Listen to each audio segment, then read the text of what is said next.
borders so that the minister can be দীর্ঘ আলোচনা ও কূটনৈতিক তৎপরতার পর অবশেষে পারমাণবিক কর্মসূচি নিয়ে মৌলিক কিছু নীতিতে একমত হয়েছে যুক্তরাষ্ট্র এবং ইরান। আলোচনায় উভয় পক্ষই উত্তেজনা কমিয়ে কূটনৈতিক সমাধানের পথকে অগ্রাধিকার দেওয়ার কথা জানিয়েছে।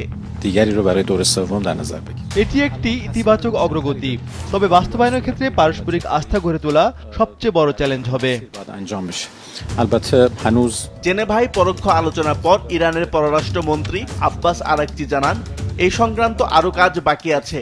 তবে অগ্রগতির কথা জানিয়েছে যুক্তরাষ্ট্র ও আলোচনায় মধ্যস্থতাকারী দেশ ওমান।